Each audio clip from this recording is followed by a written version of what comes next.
Assalamualaikum warahmatullahi wabarakatuh. Waalaikumsalam warahmatullahi wabarakatuh. Bismillahirrahmanirrahim. Alhamdulillahirabbil alamin. Wa bihi nasta'inu ala umurid dunya waddin. Wassalatu wassalamu ala asyrafil anbiya'i wal mursalin wa ala alihi wa sahbihi ajma'in. Rabbi shrah li sadri wa yassir li amri wahlul 'uqdatam min lisani yafqahu qawli, amma ba'd.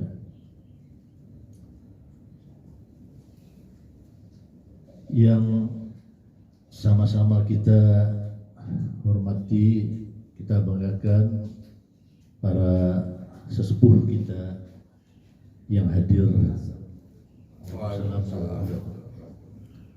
Bapak-bapak, hadirin sekalian yang dirahmati Allah Subhanahu wa taala, wabil khusus sahibul bait Bapak Haji Ahmad Husin yang bersedia ketempatan majelis taklim kita ini mudah-mudahan tambah barokah dan cita-cita atau niatnya untuk mengembangkan satu usaha, semoga Allah kabulkan, Allah mudahkan dan diberikan jalan yang terbaik sehingga semuanya dapat berjalan dengan lancar. Amin ya rabbal alamin. Hadirin sekalian yang dirahmati Allah Subhanahu wa taala, pada kesempatan sekarang ini saya mohon izin akan menyampaikan satu keutamaan Al-Quranul Karim.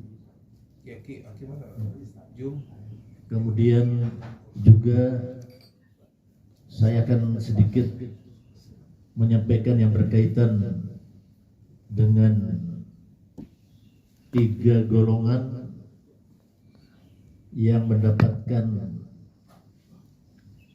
perlakuan istimewa dari Allah Subhanahu wa taala, dan perlu kita kaji juga siapa saja 3 golongan itu dan bagaimana peran kita dan bagaimana kita mencontohnya. Hadirin sekalian yang dirahmati Allah Subhanahu wa taala, dalam salah satu kitab yang disebut kitab La'alli Masnunah, ini dijelaskan oleh Bazar, meriwayatkan bahwa jika salah seorang meninggal dunia, ini kita agak aneh nih cerita masa depan kita ini. Karena kita ya pasti sesuatu yang pasti, tapi yang sering kita lupakan juga. Pasti tapi lupa, terlena dunia. Nah ini kita saling mengingatkan saja. Saya kira bapak-bapak sudah tahu, sudah paham. Kita saling mengingatkan agar kita tidak terlena, karena begitu hiruk pikuknya dunia ya, sehingga kita lupa akan kepastian itu. jika salah seorang meninggal dunia, ini dalam satu kitab La'ali Masnunah dijelaskan yang diriwayatkan oleh Bazar, maka semua keluarga tentunya mempersiapkan segala sesuatu yang terkait dengan tidak lanjut dengan kematian itu. Nah, pada saat orang-orang sibuk itu, dalam kitab itu dijelaskan, tiba-tiba datang seorang yang sangat tampan. Ini hadisnya sahih. Orang yang sangat tampan ini berdiri di kepala mayit. Jadi berada di bagian kepalanya, di situ berdiri, ya. Nah, kemudian dia ini menunggu sampai terus dikafankan, ya, sudah dimandikan, dikafankan. Nah, kemudian diberangkatkan ke kubur, dikebumikan. Nah, begitu dia dikafankan, ya di sini dijelaskan dia berada di antara dada dan kain kafannya. Jadi betul-betul dekat. Siapa yang orang tampan ini? Orang yang tampan ini sebenarnya adalah makhluk Allah yang diperintahkan oleh Allah khusus untuk mendatangi jenazah orang yang mulia ini. Kenapa dia mulia? Lantaran dia sering baca Al-Qur'anul Karim. Nah, ini kehebatan orang yang sering baca Al-Qur'an. Makanya punya bonus, ya, punya keistimewaan yang Allah berikan kepada orang-orang yang rajin membaca Al-Quran ini. Setelahnya dia dikebumikan, berangkat, dia ikut. Tapi kita tidak tahu, ya.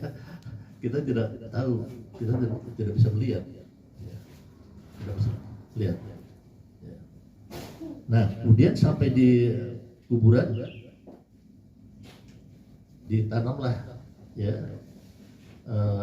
diuruk tanahnya dan sebagainya. Nah, cepatnya cerita, orang-orang pada pulang, datanglah malaikat. Ya. Dalam sebagian hadis mengatakan 40 langkah yang hadir itu sudah pergi dari kuburan itu, maka malaikat segera datang. Ya. 2 malaikat Munkar dan Nakir, yang diberi tugas oleh Allah, tugas khusus untuk menanyakan beberapa pertanyaan, ya, akan ditanyakan. Kalau orangnya ini orang soleh, maka malaikatnya datang dengan sangat sopan, dengan sangat menghormati orang yang mau ditanya ini, ya, kalau orangnya soleh. Tapi kalau orangnya tidak soleh, orangnya jarang sholat misalnya, jarang ke musola, jarang ke masjid, ya, dan jarang ibadah-ibadah yang lain, jarang silaturahim. Nah, maka malaikat yang datang ini sudah menunjukkan tariknya juga, ya, dalam kondisi yang kurang menyenangkan. Begitu malaikat datang, dilihat di situ ada seorang yang jaga. Ya. Maka ditanya oleh malaikat itu, ya, siapa Anda?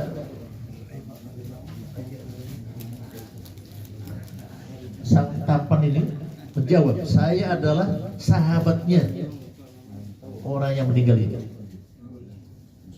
Subhanallah, ya. kalau sudah diaku sahabat oleh Al-Quran ini, insya Allah aman ini. Saya sahabatnya orang yang meninggal ini. Kemudian malaikat mengatakan lagi, tolong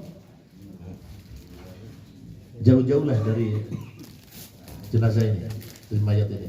Saya mau melaksanakan tugas untuk melakukan pertanyaan-pertanyaan. Karena apa? Karena itulah tugas saya ya, untuk orang yang meninggal. Saya akan bertanya ya. Dan saya tidak mau ada yang mengganggu ya. Tolong sampean menjauh.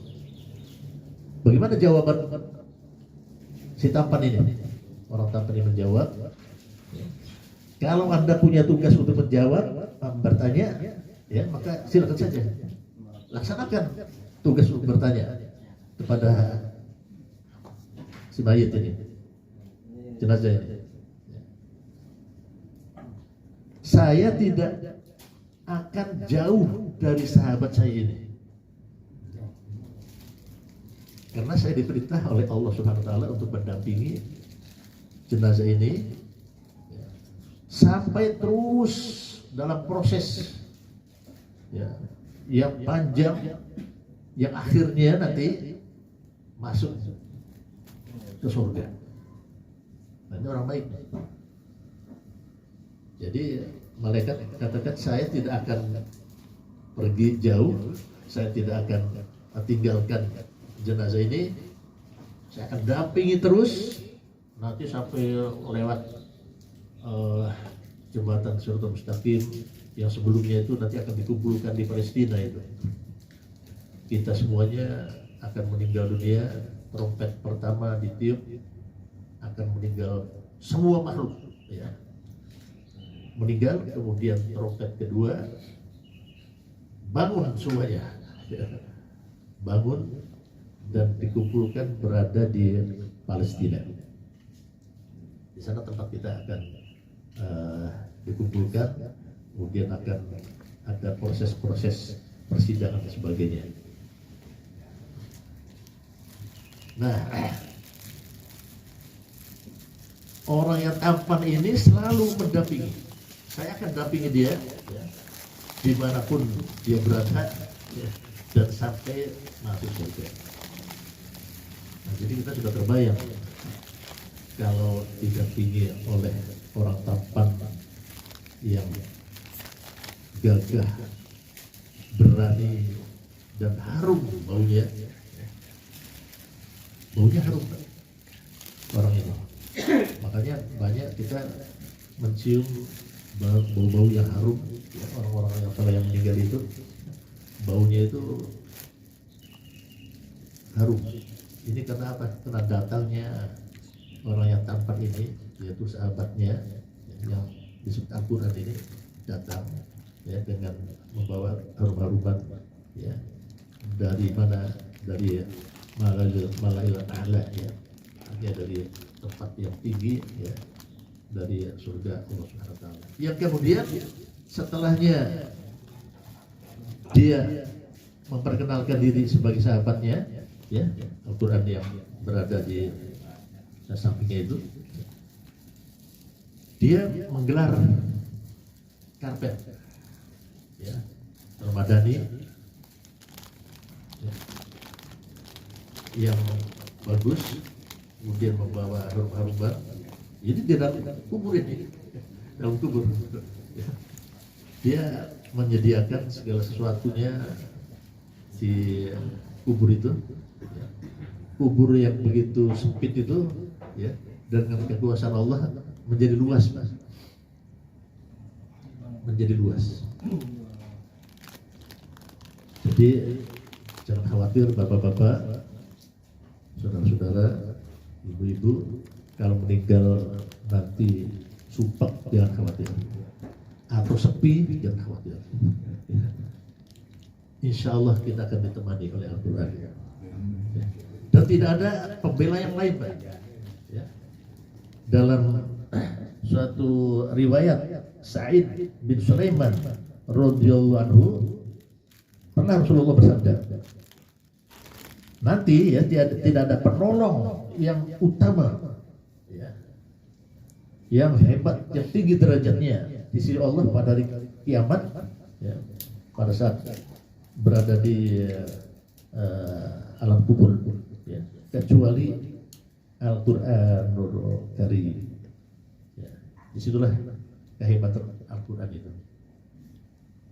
Makanya kita betul-betul diperintahkan untuk terus membaca, mengkaji dan mengamalkan.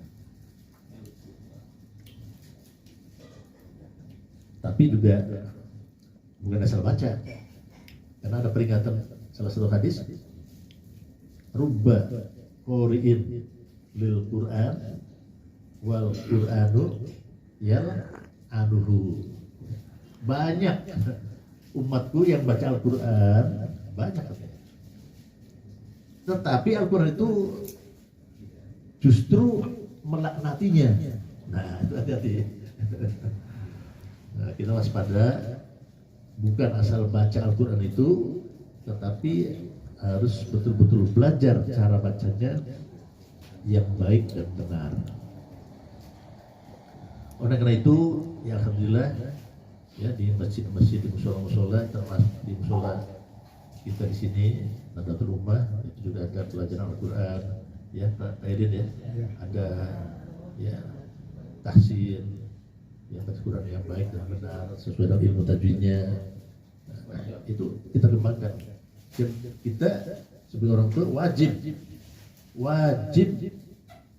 untuk mendidik anak-anak kita, cucu-cucu kita untuk belajar Al-Quran, ya, baca Al-Quran dengan baik dan benar itu. Hadirin sekalian, kembali ke cerita tadi, bagaimanapun aku tidak akan meninggalkan, ya.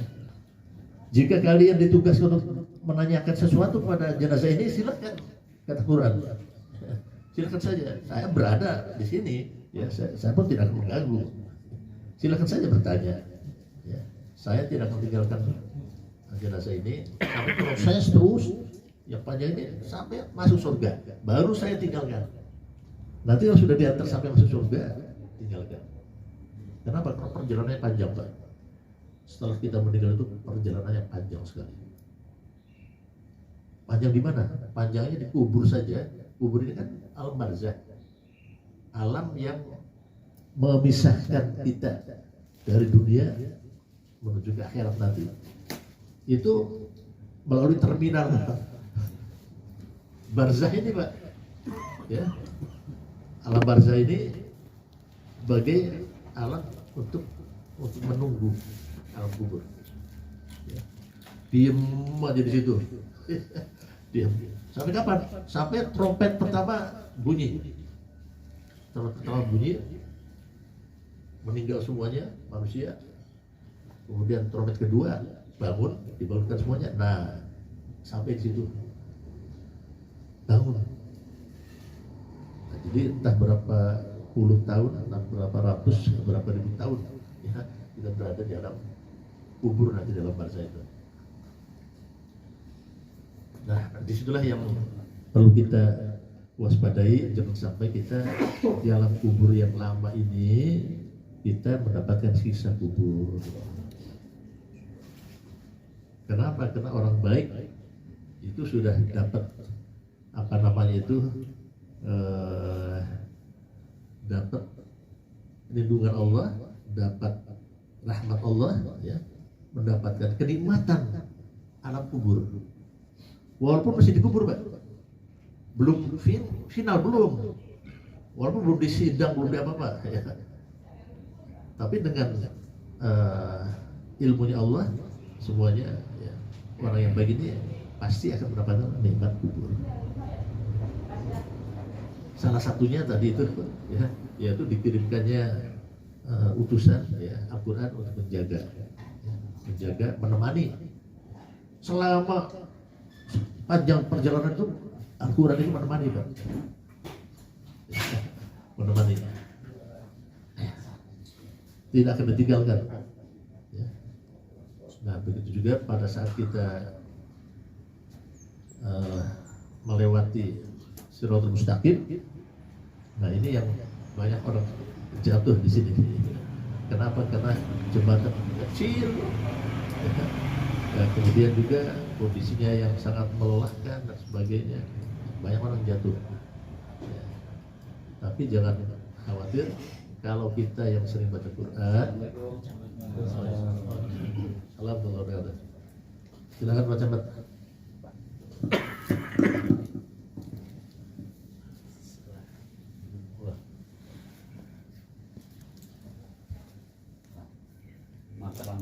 Ya,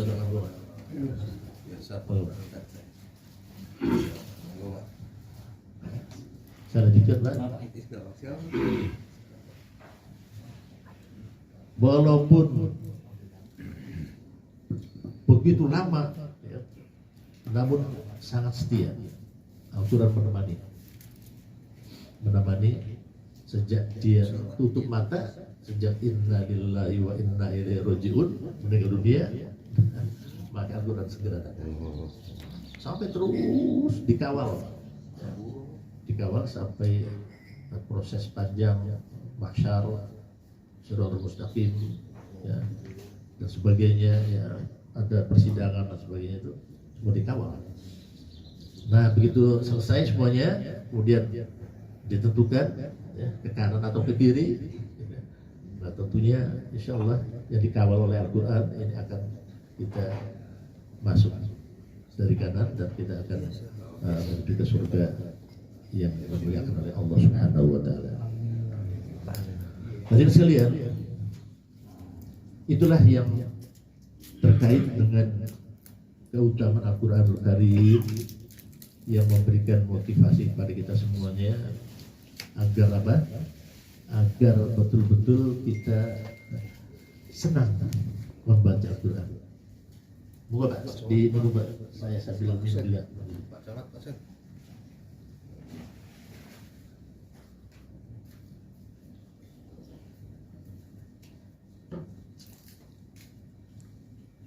Sekali lagi, hari ini kita diingatkan kembali sama-sama untuk mencintai Al-Quran, membaca, mempelajari, kemudian mengamalkan. Belum cukup sampai situ, tapi juga kita mengajarkan. Belum cukup mengajarkan. Kita langkah terakhir tugas dengan Al-Quran ini adalah kita jihad, artinya berjuang untuk sama-sama berusaha mempelajari Al-Quran, mengajak, mengarahkan kepada keluarga kita, terutama tanggung jawab kita, Pak. Siapa tanggung jawab kita yang langsung dan pasti diminta pertanggungjawaban, yaitu istri, anak-anak. Ini tidak bisa dengan dalil apapun, ya, dalil apapun, pokoknya bertanggung jawab. Nah, yang lainnya adalah ponakan, cucu, mantu, termasuk tetangga dan sebagainya, kita punya kewajiban untuk ayo jihad. Ini kita berjuang agar Al-Quran ini bagaimana supaya dibaca oleh kaum muslimin, dipelajari, kemudian diamalkan dan diajarkan. Makanya dalam satu ayat, balighu anni walau ayat, ya, sampaikan dariku walaupun satu ayat. Apa yang kita punya mengenai pengetahuan agama ini kita sampaikan. Jangan pelit-pelit, ya, atau jangan merasa malas, Pak. Wah, saya ini kan bukan ustadz, ya, bukan kiai, saya nggak perlu saya disampaikan, ya, sampaikan biar aja ustadz aja itu. Itu keliru, Pak. Kenapa begitu? Salah itu. Ya. Kenapa? Karena beritanya balighu anni walau ayat. Ya. Balighu itu sampaikanlah, ya, teruskan. Ani dariku, ya, maksudnya pelajaran agama itu dariku, ya, sunnah-sunnah dan sebagainya itu walaupun hanya satu ayat saja. Jadi dakwah ini tugas kita semua. Tugas kita semua. Bukan tugasnya ustadz saja, bukan tugasnya kiai saja, ya. Tetapi tugas kita bersama-sama. Sesuai dengan kemampuan dan keadaannya. Tapi prinsip kewajiban dakwah itu melekat semuanya. Karena itu kita ingatkan kembali pada semuanya agar kita terus berdakwah. Ya, semacam pengajian yang dilaksanakan di tempat kita ini bagian dari dakwah yang perlu ketabahan, perlu kesabaran. Ya, Pak Mul ketuanya, dia perlu ketabahan, kesabaran, Pak Mul. Ya.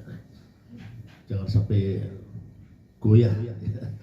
Walaupun mungkin ada tantangan, hambatan, ya, gangguan dan sebagainya, tetap terus.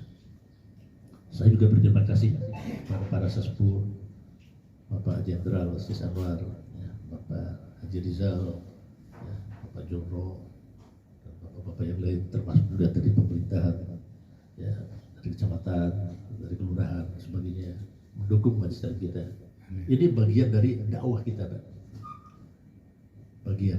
Jadi nanti kalau kita ditanyakan di akhirat, ya, apakah kamu melaksanakan perintah dakwah? Melaksanakan, ya, insya Allah, ya, kita melaksanakan. Di mana? Ya, kita ikut bersama-sama pengajian, ya, kemudian pengajian itu kita dapat ilmu baik. Itu yang dapat saya sampaikan, hadirin sekalian, terkait dengan Al-Quranul Karim. Ya. Sekali lagi, mukjizat Al-Quran ini mukjizat yang terbesar, hadirin sekalian, yang terhebat di antara mukjizat yang diterima oleh para rasul, oleh para nabi. Ya. Mukjizatnya banyak. Ya. Allah berikan mukjizat kepada Rasulullah Muhammad SAW saja banyak, ya, untuk memberikan bukti bahwa dia memang Rasul, ya, ada keistimewaan. Ya. Nah, Al-Quran ini yang terbesar, mukjizat yang terbesar, dan Allah akan pelihara Al-Quran ini, ya, sampai akhir zaman. Demikian hadirin sekalian yang saya sampaikan pada kesempatan ini, insya Allah ada manfaatnya, dan saya kembalikan kepada MC, ya, mungkin nanti ada tanya jawab, persilakan kalau masih ada waktunya, dan mungkin sambutan silakan diatur oleh MC. Terima kasih. Assalamualaikum warahmatullahi wabarakatuh. Waalaikumsalam warahmatullahi wabarakatuh.